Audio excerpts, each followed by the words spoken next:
Video ini adalah susulan dari kes jenazah seorang pemuda yang terlantar di liang lahat di tanah perkuburan UK Perdana beberapa hari yang lepas. Berikutan dengan itu, JAIS mengeluarkan kenyataan menafikan meminta bayaran sebanyak RM1,400 dari waris si mati. Selain dari itu, pihak JAIS juga menuduh keluarga si mati menggunakan borang kebenaran pengebumian palsu. Tetapi, tuduhan tersebut dinafikan oleh keluarga si mati. Mari kita ikuti kenyataan dari JAIS, seperti dilaporkan oleh media Selangor, dan juga kenyataan dari bapa dan datuk kepada si mati, dan nilaikan sendiri siapa berkata benar.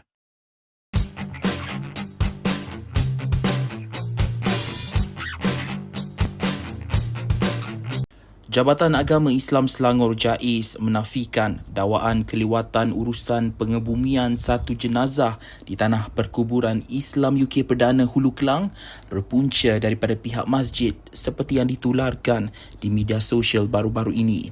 Pengarah JAIS, Datuk Muhammad Syazian Ahmad berkata kelewatan itu sebenarnya berlaku akibat kekeliruan waris yang menyerahkan sepenuhnya urusan pengebumian kepada Badan Kebajikan Salaturrahim BKS yang tidak mempunyai hubungan dengan pihak masjid.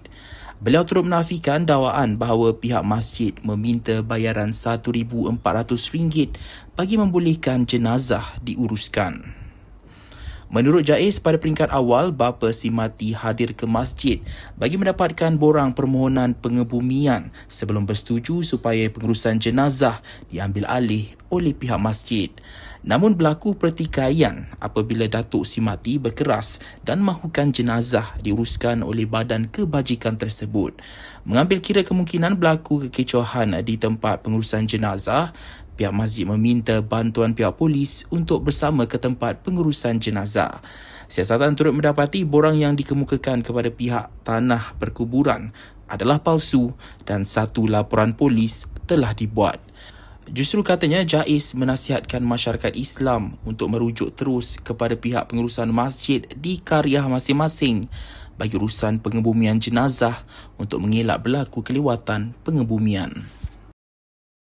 Kenyataan rasmi masih diperincikan oleh pihak JAIS sebab kita masih mendapatkan apa maklumat yang sebenarnya yang sebelum kita buat sebarang kenyataan lah.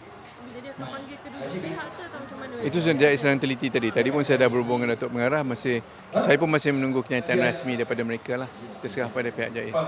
Cadangan saya kepada Datuk Pengarah sesegera mungkin, tapi saya rasa JAIS juga harus mengambil masa untuk meneliti dengan seteliti-telitinya apakah perkara yang sebenarnya berlaku supaya tak timbul fitnah dan sebagainya lah.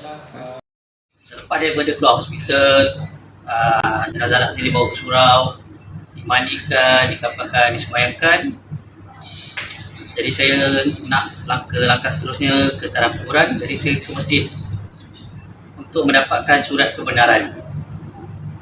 Saya ke sana untuk meminta surat kebenaran dari sebuah AJK diorang bernama Ustaz Firdaus untuk mendapatkan borang tersebut. Tapi disebabkan ada kekeliruan di situ, Ustaz Firdaus meminta saya membawa surat borang berwarna biru lebih kubur. Dalam masa yang sama berlaku perbualan-perbualan. Datang seorang perempuan ahli lembaga takbir wakil qaryah.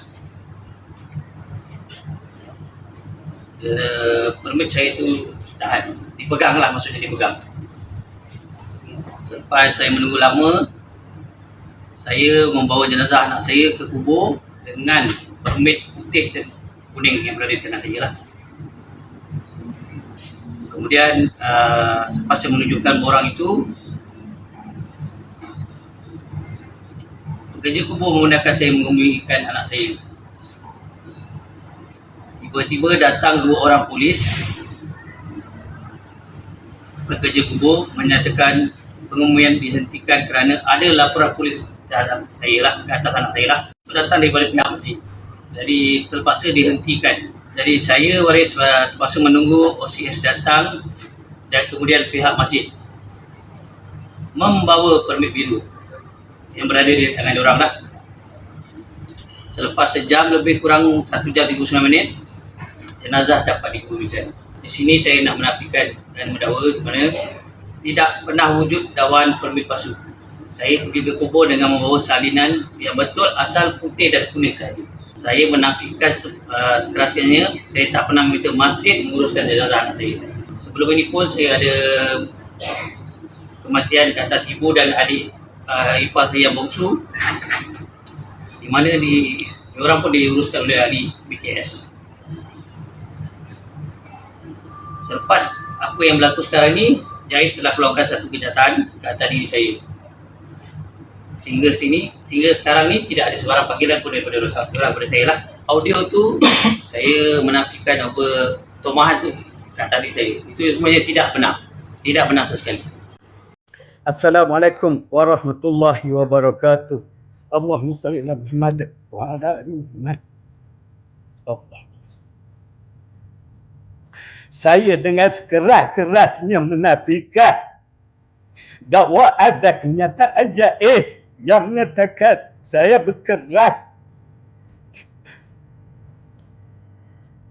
untuk BKS menguruskan jenazah cucu saya. Tidak ada pihak masjid maupun orang serangan yang datang ke surau. Waktu anak saya, cucu saya dimandikan, digafarkan, disolatkan. Saya sendiri pun sakit, tak dapat duduk dalam surau, takut kapal surau basah. Kenapa dia nak sabitkan dengan saya? Saya hanya duduk di belakang saja. Nak solat cucu saya pun tak boleh. Macam mana perasaan dan kenyataan dakwaan yang terlalu saya menafikan sekeras-kerasnya. Wahai Allah. Allah Akbar. Kenapa pihak masjid, pihak JAIS, saya menafikan segala-galanya. Hanya itulah saya mampu. Terima kasih. Assalamualaikum warahmatullahi wabarakatuh.